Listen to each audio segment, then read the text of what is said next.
Welcome viewers, welcome to my channel. 2016 நடந்த ஒரு கொலை கேஸை பற்றி தான் இன்னைக்கு நம்ம பார்க்க போகிறோம். சைமா கான் அப்படின்னு சொல்லக்கூடிய குடும்ப பெண் கொல்லப்பட்டது எப்படி, அவங்க கொல்லப்படுவதற்கான காரணம் என்ன அப்படின்றதான் இந்த வீடியோவில் நம்ம பார்க்க போகிறோம். நாம் எல்லாருக்குமே தெரியும், நம்ம குடும்ப உறுப்பினர்களை எந்த அளவுக்கு நம்புகிறோம் அப்படின்றது. குடும்பத்தில் இருக்கக்கூடிய அம்மா, அப்பா, சகோதரன், சகோதரிகள் இவங்களெல்லாம் மிஞ்சின ஒரு நம்பிக்கை வேற ஒருத்தர்கிட்ட நமக்கு இருக்காது. காரணம் என்னன்னா, கஷ்ட நேரத்தில் அவங்க நமக்கு உதவுவாங்க, நம்ம கூட இருப்பாங்க அப்படின்ற ஒரு நம்பிக்கை நமக்குள்ள எப்பவுமே இருக்கும்.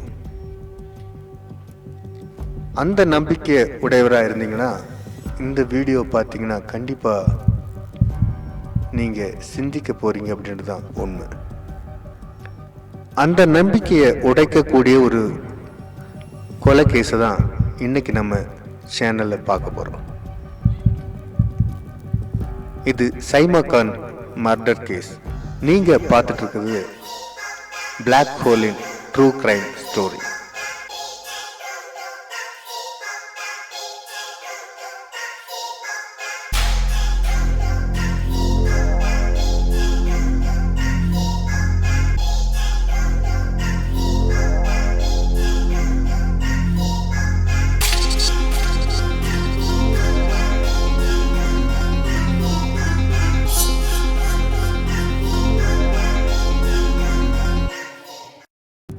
அது 2016 மே 23 இங்கிலாண்டில் இருக்கக்கூடிய அந்த சாலை ஓரத்தில் ஒரு பெண் வேகமாக நடந்து வந்துட்டு இருந்தாங்க. நேராக அவங்களுடைய வீட்டுக்கு போய் கதவை தட்டுனாங்க. உள்ளே இருந்து ஒரு கருத்த உருவம் கதவை திறந்துச்சு. இவங்களும் சிரிச்சிட்டு அந்த வீட்டுக்குள்ளே போகிறாங்க. போய் கொஞ்ச நேரத்திலேயே பயங்கர அலறல் சத்தம் கேட்குது. பக்கத்து வீட்டுக்காரங்க கூட பயந்து போகக்கூடிய அளவுக்கு அந்த சத்தம் இருந்துச்சு. கொஞ்ச நேரத்திலே அந்த சத்தம் அடங்கி போயிடுச்சு. இந்த சப்தத்தை கேட்டு மாடியிலிருந்து ஓடி வந்த சபா கான் தன்னுடைய சகோதரி சைமா கான் குத்தப்பட்டு இறந்து கிடக்கிறத பார்த்து அலறி அழத் தொடங்குறாங்க. என்ன செய்யறது அப்படின்னு தெரியாம திகச்சு இருந்தவங்க நேரா நெதர்லாண்டு ஹெல்ப்லைன் 999க்கு கால் பண்ணி, எங்க வீட்டில் இப்படி ஒரு சம்பவம் நடந்துருச்சு, யார் கொலை பண்ணாங்க அப்படின்னு தெரியல, என்னோட சகோதரி வீட்டுக்குள்ள வந்தோடனே குத்தப்பட்டிருக்காங்க, சீக்கிரம் வாங்க அப்படின்னு சொல்லி அந்த ஹெல்ப்லைனுக்கு கால் பண்ணுறாங்க. இங்கிலாண்டில் உள்ள பெட்ஃபோர்ட் ஷயரில் லூட்டன் அப்படின்னு சொல்லக்கூடிய இடத்துல ஓவர்ஸ்டோன் சாலையில் தான் அந்த வீடு இருந்துச்சு. அந்த வீட்டை அவங்க சொந்தமாகவே வாங்கியிருந்தாங்க. பல வருடங்களாகவே அவங்க இங்கிலாண்டில் வாழ்ந்து வந்ததுனால அந்த வீட்டை அவங்க வாங்குறது ரொம்ப ஈஸியாக இருந்துச்சு. காரணம், குடும்ப உறுப்பினர்கள் எல்லாமே சேர்ந்து வேலை செஞ்சு அதில் இருந்து வரக்கூடிய வருமானத்தில் அந்த வீட்டை அவங்க வாங்கினாங்க. அந்த வீட்டில் தான் இப்போ ஒரு கொலை நடந்திருக்கு. போலீஸ் ஆஃபீஸர்ஸு அந்த வீட்டை முற்றுகையிடுறாங்க. உள்ள போய் பார்த்தவங்களுக்கு அந்த தரை மொத்தமும் இரத்த வெள்ளத்தில் மிதந்துருந்துச்சு. அதில் ஒரு சடலம் கிடந்துச்சு. நேராக போய் அந்த சடலத்தை கைப்பற்றுறாங்க. ஃபாரன்சிக்ஸ் ஆஃபீஸர்ஸ் எல்லாம் கூப்பிட்டு அந்த தடயங்களெல்லாம் சேகரிக்கிறாங்க. கொலை நடந்தது எப்படி அப்படின்னு விசாரிக்க தொடங்குறாங்க. ஒரு ஓரத்தில் சபா கான், அதாவது சைமா கானுடைய சகோதரி உட்கார்ந்துட்டு இருந்தாங்க. கண்கள் மொத்தமும் கலங்கி இருந்துச்சு. சைமா கானுடைய 4 பிள்ளைகளும் அவங்க பக்கத்திலே அவங்கள கட்டி பிடிச்சிட்டு இருந்தாங்க. சைமா கான் 34 வயது மதிக்கத்தக்க ஒரு குடும்ப பெண். அவங்க கணவர் ஹபீஸ் ரஹ்மான் அந்த ஊரில் டாக்ஸி டிரைவராக வேலை செஞ்சுட்டு இருந்தார். சொந்தமாக டாக்ஸியும் வச்சுருந்தாங்க. இரவு பகலாக டாக்ஸி ஓட்டி அதில் வரக்கூடிய வருமானத்தை குடும்பத்தை நடத்த பயன்படுத்திட்டு இருந்தார். அது மட்டும் இல்லாமல் சைமா கானும் அவங்களுக்கு கிடைச்ச வேலைகளை செஞ்சிட்டு இருந்தாங்க. அப்படி தான் அன்னைக்கு அவங்க ராத்திரி ஒரு வயதான மூதாட்டியை பராமரிக்கக்கூடிய ஒரு வேலைக்கு போயிருந்தாங்க. இந்த வேலைக்கு போயிட்டு தன்னுடைய இளைய மகள் அழுதுட்டுருக்கா அப்படின்னு சொல்லக்கூடிய மெசேஜ் சபா கான்கிட்ட இருந்து வந்ததுனால அந்த குழந்தைய அமைதிப்படுத்துறதுக்காக வேண்டி தான் அந்த ராத்திரியில் அங்கேருந்து அவங்க ஓடி வந்தாங்க. ஆனால் இப்படி ஒரு சம்பவம் நடக்கும் அப்படின்னு அவங்க தெரிஞ்சிருந்தா கண்டிப்பாக வந்திருக்க வாய்ப்பே இல்லை.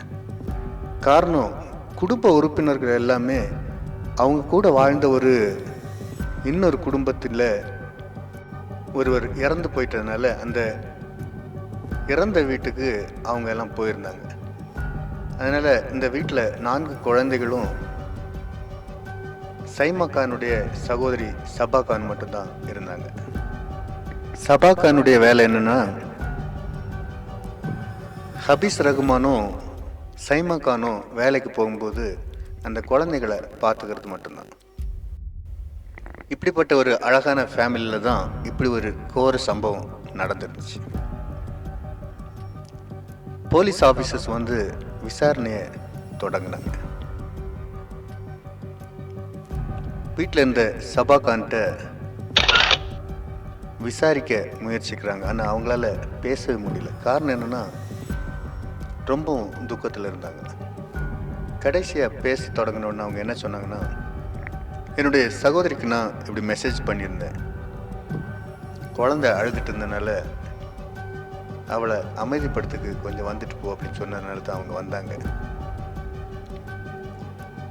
ஆனால் அவங்க வரதை முன்கூட்டி தெரிஞ்சுக்கிட்டு அல்லது அந்த வழியில் வந்துட்டு இருந்த யாரோ ஒருத்தர் தான் பின்தொடர்ந்து வந்து அவங்க வீட்டுக்குள்ளே வந்த உடனே இவங்களை கொலை பண்ணிட்டு அந்த வீட்டில் பின்வாசல் வழியாக ஓடிட்டாங்க. ஜன்னல் எல்லாம் உடஞ்சிருக்கு அப்படின்னு சொல்லி அந்த இடத்தெல்லாம் அவங்க காட்டுறாங்க. போலீஸார் அந்த வீடு மொத்தம் பரிசோதிக்கிறாங்க. வீட்டினுடைய வெளிப்புறத்தையும் பரிசோதனை செய்துட்டு அந்த சாலை ஓரத்தில் ஏதாவது தடயங்கள் கிடக்குது அப்படின்றத பார்க்குறாங்க. ஆனால் எந்த துப்புமே அதில் கிடைக்கல. சாலையோரங்களில் இருந்த சிசிடிவி கேமராக்களை எல்லாம் செக் பண்ணுறாங்க. சைமா கானுடைய வீட்டினுடைய பக்கத்து வீட்டில் இருந்த சிசிடிவி கேமராவை செக் பண்ணும்போது இரவு 11:10 மணி அளவில்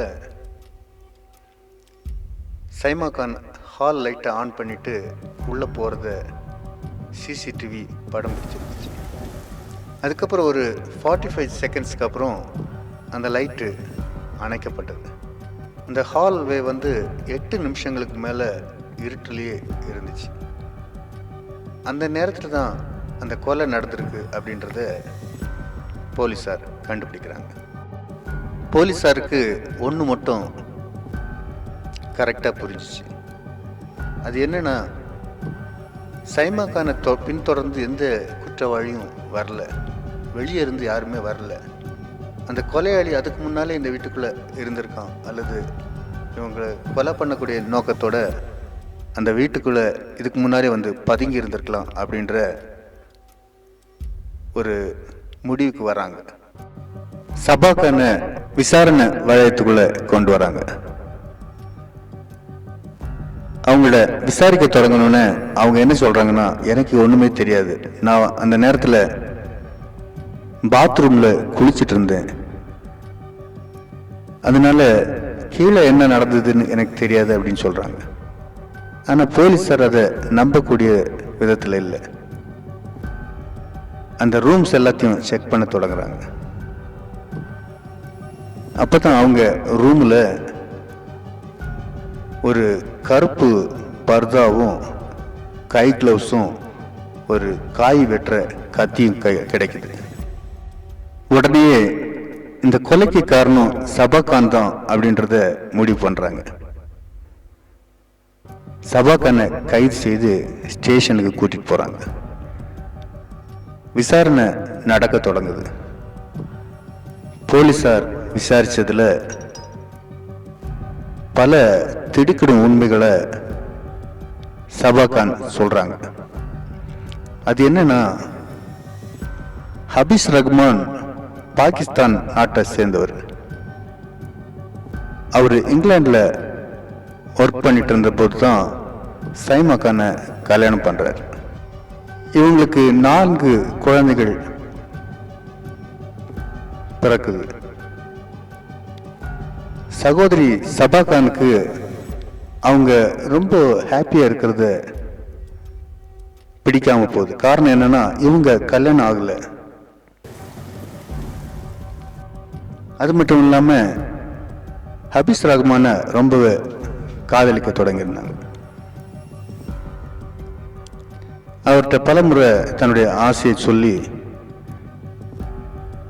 அவரை இணங்கவும் செஞ்சிருந்தாங்க. அவர் ஒத்துழைக்காம இருந்த டைம்லலாம்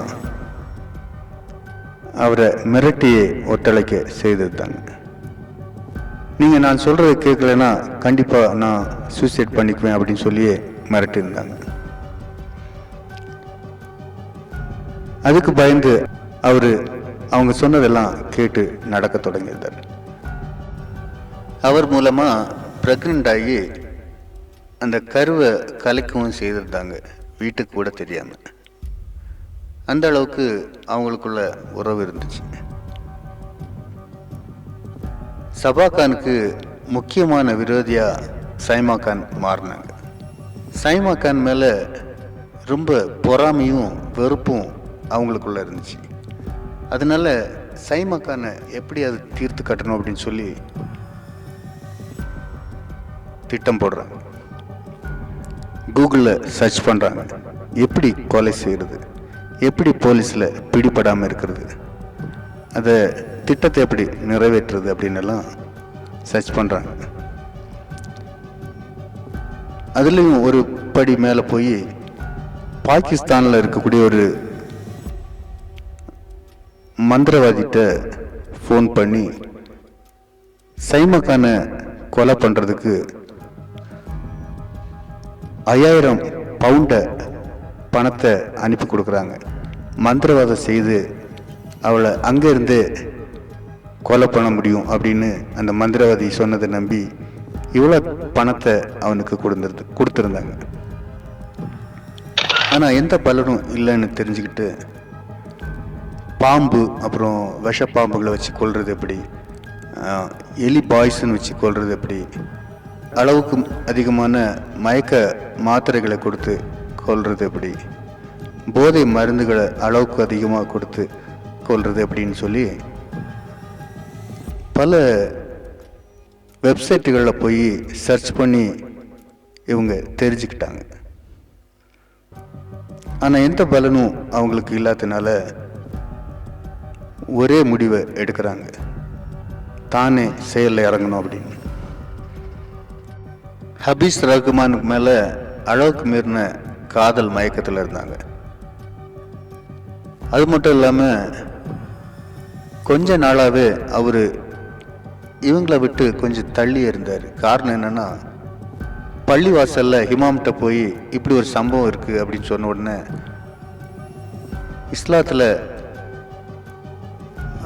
அக்காவையும் தங்கையும் ஒரே மனிதன் கல்யாணம் செய்யக்கூடாது, அதுக்கு இடம் இல்லை அப்படின்னு சொன்னதுனால அவர் கொஞ்சம் தள்ளி இருந்தார்.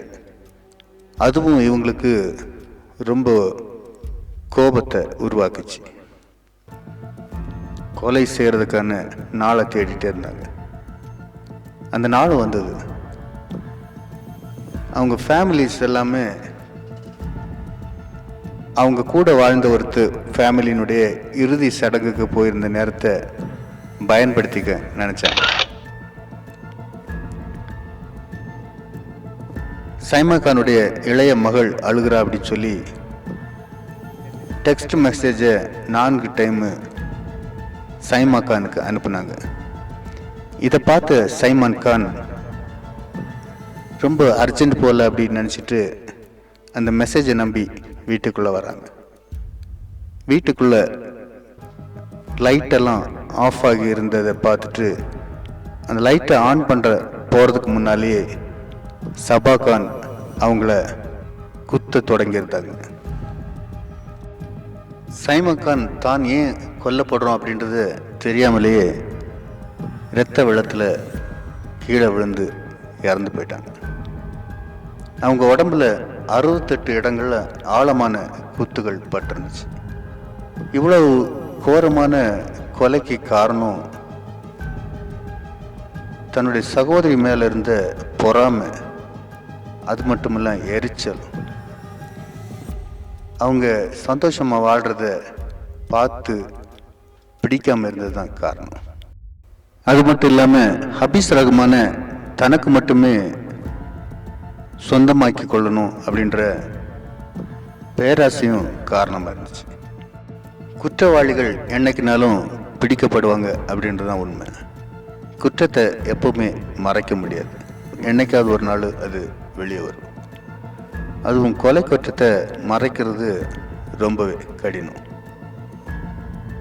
நம்ம சுற்றி நடக்கக்கூடிய தவறுகள், நமக்கு வரக்கூடிய ஆபத்துகள்லேருந்து இந்த மாதிரிப்பட்ட பதிவுகள் உங்களை பாதுகாக்கும் அப்படின்றது என்னுடைய நம்பிக்கை. இந்த மாதிரிப்பட்ட வீடியோஸை பார்க்க எங்கள் சேனலை சப்ஸ்கிரைப் பண்ணுங்கள், லைக் பண்ணுங்கள், ஷேர் பண்ணுங்கள். நன்றி, வணக்கம்.